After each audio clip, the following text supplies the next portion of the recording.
अग्निवीर योजना को लागू हुए 2 साल हो गए हैं, लेकिन 2 सालों के बावजूद भी सुझाव या संशय को लेकर आज भी सत्ता पक्ष और विपक्ष आमने सामने है। आज भी लोकसभा में इस मुद्दे पर जमकर हंगामा किया।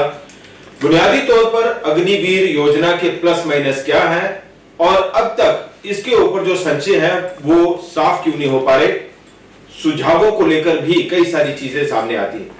इसी खबर पर आज हम पोस्टमार्टम करने जा रहे हैं और दो मेरे सहयोगी दीपक खजूरिया जी और पवन शर्मा जी हमारे साथ मौजूद हैं। दीपक जी, सबसे पहले तो ये कि 2 साल हो गए आज जी, जून 2022 में जो है वो नई स्कीम लागू हुई थी, जुलाई आ गया। 2 साल के बाद भी अग्निवीर योजना को लेकर हमें लगता है ना तो सरकार समझा पा रही है और ना ही सामने वाले समझ पा रहे हैं। संशय और सुझाव दोनों में टकराव हो रहा है। जो सुझाव देने वाले ये कह रहे हैं कि जब तक इसमें ये सुझाव नहीं डाले जाएंगे, सुधार नहीं किए जाएंगे, तब तक अग्निवीर योजना का फायदा नहीं होने वाला।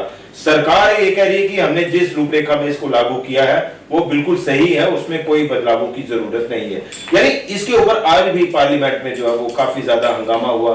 राहुल गांधी सीधा सीधा ये कहते हैं कि ये यूज एंड थ्रो पॉलिसी है सरकार की, ये यूज एंड थ्रो लेबर जो है वो एक तरह से इस्तेमाल करो और फेंक दो, ये पॉलिसी सरकार लेकर चल रही है। तो क्या माना जाए अग्निवीर योजना को लेकर ओवरऑल जो तस्वीर? सुरेंद्र जी, इसके 2 पहलू हैं सीधे सीधे। एक पहला इसका जो पहलू है ना, जो आज संसद में हुआ, वो पहलू है पॉलिटिकल।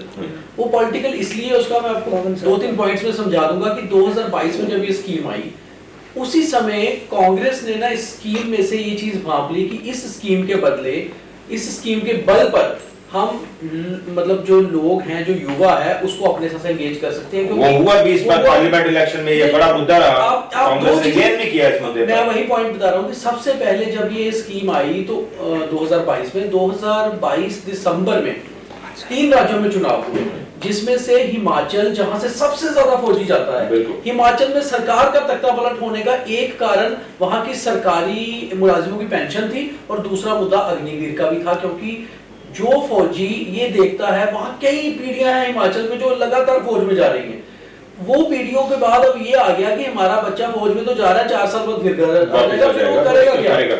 तो ये एक बड़ा मुद्दा हिमाचल की इलेक्शन में हुआ, जहां सरकार पलट गई, बीजेपी से कांग्रेस भी आ गई।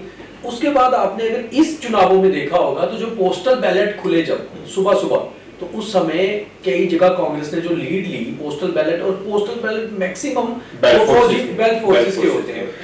अच्छा, फिर इसमें फौजी परिवार भी होते हैं, मतलब उसके साथ उन पे भी असर होता है। अब एक परिवार का बच्चा फौज में जा रहा है तो 5 वोट जो है वो भी उसके साथ जुड़े हुए हैं। दूसरी चीज, अब आज जो नॉन पॉलिटिकल हम जब बात करते हैं, ये तो पॉलिटिकल है, इसलिए कांग्रेस इस इशू को अभी आगे चलाएगी और बड़ा मुद्दा बनाएगी, उसको फायदा हो रहा है इसका। दूसरी बात आ गई, सरकार की कमी कहाँ रह गई। एक तो इस मुद्दे में सबसे जो 3 कमियां जो सामने दिखती हैं, पेंशन नहीं होगी, चलिए मानते हैं 4 साल की नौकरी आजकल वैसे भी गवर्नमेंट। दूसरी चीज है कैंटीन की सुविधा नहीं होगी। एक फौजी के लिए कैंटीन की सुविधा इतनी बड़ी चीज मानी जाती है कि लोग, उसके रिश्तेदार भी उसके कार्ड लेकर, शायद फौजी भी है, वो ताव पर चलता है। वो एक फैसिलिटी बहुत बड़ी मानी जाती है, क्योंकि महीने का राशन वहां से जुड़ा हुआ होता है। तीसरी चीज इसमें आ गई कि मार्टिर का दर्जा। एक फौजी के लिए शहीद का दर्जा तमगों से भी ऊपर है। अगर वो जीते जी अगर वो कोई वार लड़ता है, उसको तमगे लड़ते हैं, और उसके बाद शहीद का दर्जा बहुत बड़ा माना जाता है। तो कहीं ना कहीं सरकार इन चीजों पे अभी भी लोगों को नहीं समझा पा रही, इसलिए ये मुद्दा बड़ा। ये जो 3 त्रुटियां, एक तरह से इनको त्रुटियां कहेंगे, क्योंकि विपक्ष तो कह रहा है ये त्रुटियां हैं, और कहीं ना कहीं जो शहीदों के जो परिवार हैं, जो डिफेंस एक्सपर्ट्स हैं, जो अग्निवीरों के जो परिवार हैं, वो भी ये मान रहे हैं कि ये त्रुटियां हैं, सरकार को उनको दूर करना चाहिए। लेकिन सरकार लग रहा है कि इनको त्रुटियां नहीं मान रही, और उसके मुताबिक जिस तरह से सुधार होने चाहिए, अमेंडमेंट्स होनी चाहिए, उसके लिए भी कोई तैयारी नहीं है सरकार की, ना तैयार ना मानने को। बेटा रिटायर हो रहा है, बाप अभी सर्विस कर रहा है, ये है अग्निवीर योजना। सपोज मैं सोल्जर हूँ, मेरा बेटा अग्निवीर भर्ती होता है, 4 साल बाद वो रिटायर हो रहा है, और मैं सर्विंग सोल्जर हूँ, मेरा बेटा मेरे से पहले रिटायर हो गया। दूसरा, आप इस योजना को लेकर आए थे कि यूथ को हमने एंगेज करना है, रोजगार देना है, स्किल डेवलपमेंट होगी, वापस आएंगे, इतने % रखेंगे। भाई साहब, 2019 से लेकर अभी तक आपने कोई भर्ती रैली नहीं की। आपका हर साल 60 से 70 हजार सैनिक रिटायर हो रहे हैं। आप हर साल जून 2022 से 2024 तक काम करा लो तो आप कहते हो कि एक साल में हमने 25,000 25% है, 25,000 किए हैं, 25,000 तो 70,000 आपका रिटायर हो रहा है, 25,000 आप ले रहे हो, लोग कैसे भरेंगे? उसके बाद इन 25 में से 25 ही जाएगा, आगे जो है 25% जाएगा, बाकी वापस आ जाएगा। तो आप फौज को कम क्यों कर रहे हैं? ये बड़ा सवाल विपक्ष का भी है, वेटरन्स का भी है और आर्मी सोल्जर्स की फैमिली का भी है, इंक्लूडिंग मी आल्सो, है ना। और सबसे बड़ी चीज इसमें जो सबसे बड़ी त्रुटि जो ये है कि आपने उन इलाकों का रोजगार पूरी तरह से छीन लिया जो ग्रामीण इलाके, जम्मू कश्मीर के, हिमाचल के, पंजाब के, हरियाणा के, राजस्थान के बॉर्डर डिस्ट्रिक्ट हैं, वहां पर बच्चे सिर्फ यही प्रैक्टिस करते हैं, सुबह उठ के रनिंग करनी है, भर्ती होना है फौज में। और रैलीज होती थी, जाट रेजिमेंट देख लीजिए, आप डोगरा रेजिमेंट देख लीजिए, जैक राइफल देख लीजिए, आप महार रेजिमेंट देख लीजिए, इन तमाम रेजिमेंटों में सिखलाई है, सिख रेजिमेंट है, ये ग्रामीण इलाकों के बच्चे तो बड़ा जोश जुनून और गर्व के साथ जाते हैं और लड़ते भी हैं। अब 4 साल वाला ये सोच के जाता है, आज मैं भर्ती हुआ, मेरी एज है 18 साल 6 महीने, 22 साल 6 महीने में मुझे घर आना है, 6 महीने की ट्रेनिंग, 7 महीने की ट्रेनिंग के बाद मुझे सियाचिन ग्लेशियर भेजा जाता है, जहाँ किसी ऑपरेशनल एरिया में भेजा जाता है। वो जज्बा कहाँ से आएगा? कैजुअल अप्रोच लेके चलेगा कि मुझे तो 4 साल बाद ऐसे भी तो वापस आना ही है। वो जज्बा कहाँ से आएगा? वो जज्बा आ ही नहीं सकता। और जब शहीद होने पर शहीद का दर्जा ही नहीं मिल रहा तो फिर वो जज्बा आएगा ही नहीं। शहीद कहाँ क्यों होएगा? क्यों होएगा? और फिर वो जज्बा आएगा ही नहीं। ये लग रहा है ये कुछ ऐसी कमरे में बैठ के बना दी गई योजना थी जिसका इम्पैक्ट विधानसभा चुनावों में तो हिमाचल में दिखा, लेकिन लोकसभा चुनावों में नहीं दिखा। राहुल गांधी ने इस मुद्दे को उठाया और आज सदन में भी इसी चीज को लेकर बहस हुई, और मैं चाहता हूं कि इसके ऊपर लगातार होनी चाहिए, कोई हल निकलना चाहिए। बड़ी बात यह है कि सरकार क्या उस दिशा में चीजों को समझने की कोशिश कर रही है, क्योंकि डिफेंस एक्सपर्ट्स भी बता रहे हैं, कई सारे जो आर्मी के इंटरनल सर्वेस हैं वो भी बता रहे हैं। अभी मैं एक अंश पढ़ रहा था नरवणे साहब का, जो आर्मी चीफ रहे हैं, उन्होंने भी कहा है कि ये हमारा जो सुझाव था, हमने तीनों सेनाओं के लिए नहीं कहा था, हमने आर्मी चीफ के लिए कहा था, लेकिन हम चौंक गए जब सरकार तीनों सेनाओं के लिए लेके आई। 25% कोटा हमने 60 से 70% कहा था कि 60 से 70% होना चाहिए, लेकिन वो भी नहीं हुआ। तो ये सारी चीजें कहीं ना कहीं सरकार, आप ये नोट कर लीजिए डेट, जून 2020 जिस दिन अग्निवीर योजना का लॉन्चिंग हुई थी 22 में, उसके ठीक 3 दिन के बाद जब विपक्ष ने इसके ऊपर सवाल किए, नरवाणे तो उस समय चीफ थे, आर्मी चीफ थे, है ना, बिल्कुल। बाकी जो इनके वेटरन जनरल हैं वो सब आके अग्निवीर के पक्ष में बैठ गए थे। ये तो बहुत बढ़िया किया है जी, इजराइल की तरह हमारी फौज हो जाएगी, इजराइल की तरह हमारे जंग फेस होंगे, इजराइल के ये बाहर से आएंगे। देखिए फिर जब यूक्रेन का युद्ध हुआ, देखिए इजराइल के सैनिक वापस आगे लड़ने के लिए आईटी कंपनी में काम करते थे।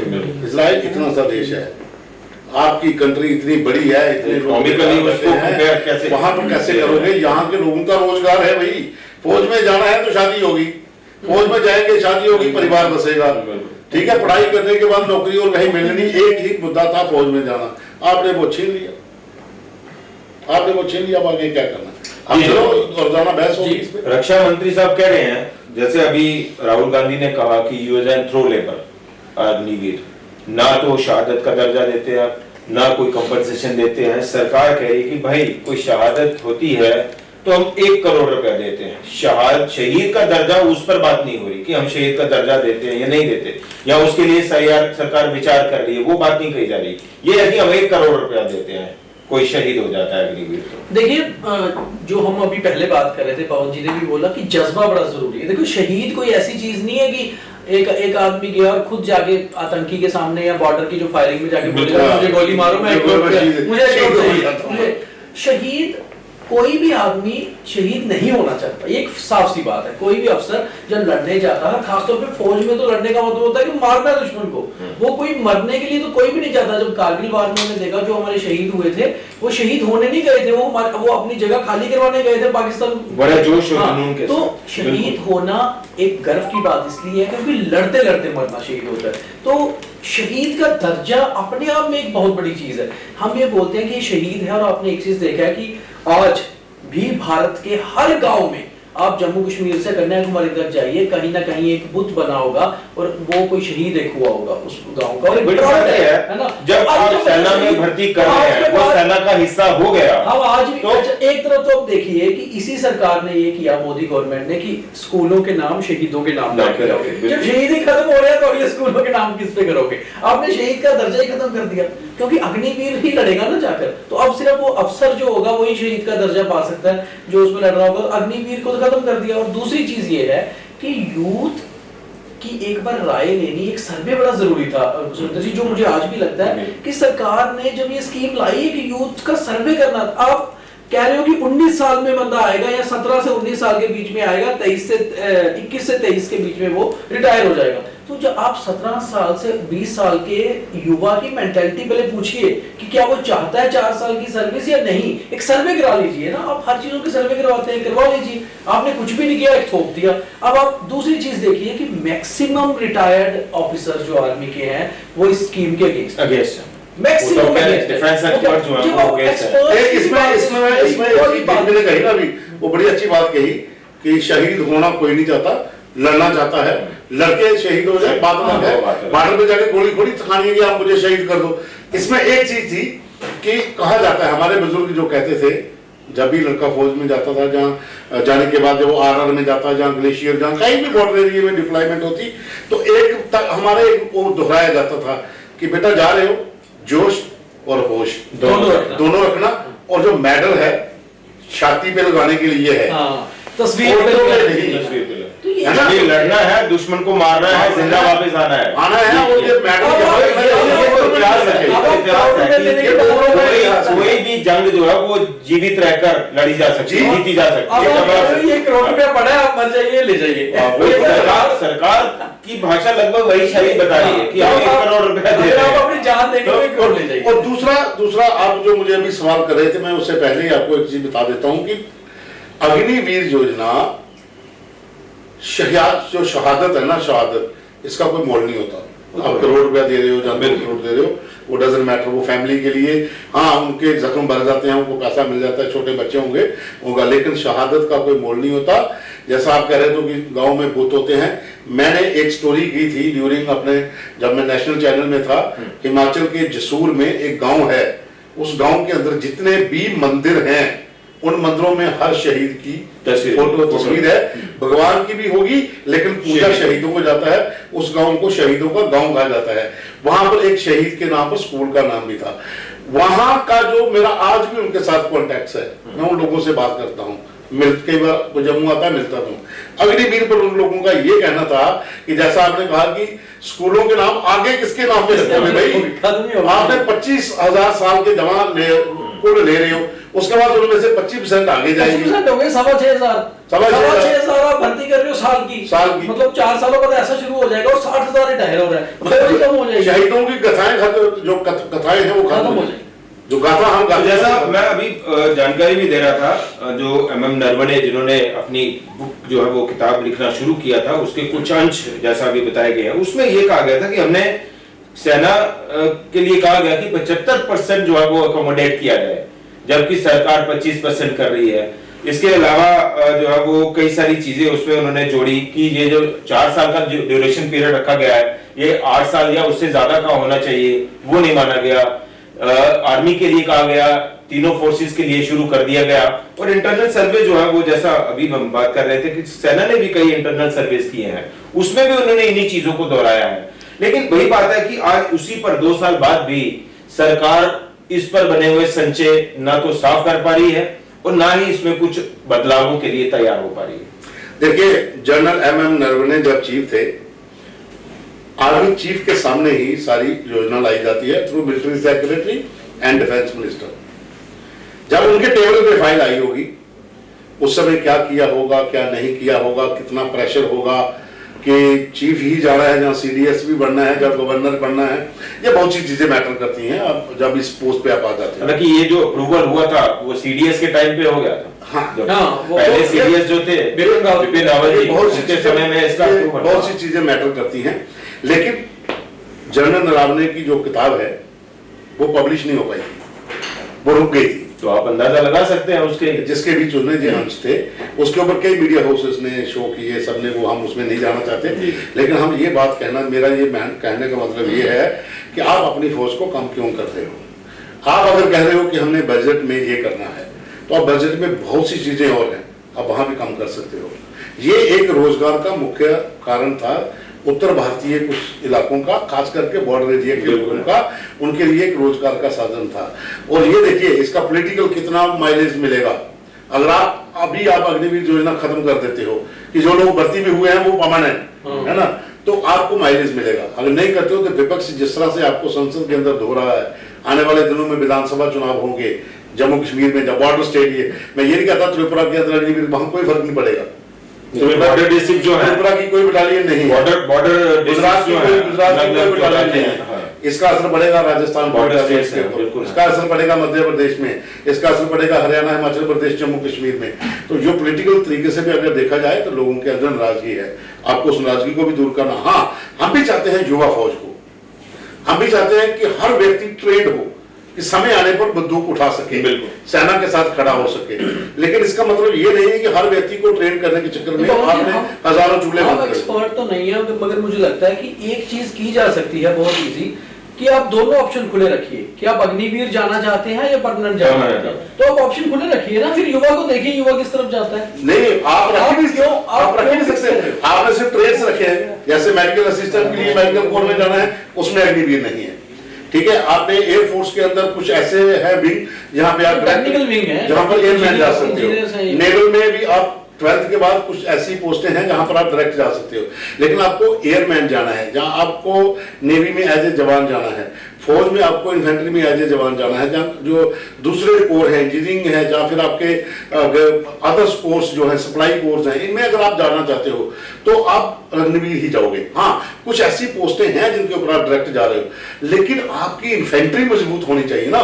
इन्फेंट्री में है, कोर्स तो आपके साथ साथ वो भी है, सपोर्टिंग है, लेकिन इन्फेंट्री आपकी मजबूत होनी चाहिए। वो भी है, आपकी इन्फेंट्री जब तक मजबूत नहीं होगी तो आप कैसे लड़ पाओगे। जैसा ये है कि इसमें कोई दो राय नहीं है और इसको अलग भी नहीं किया जा सकता कि इकोनॉमिक एस्पेक्ट तो है ही है, नौकरी पेशे के लिहाज से तो सेना में जो हमारे जवान हैं वो भर्ती होने जाते हैं।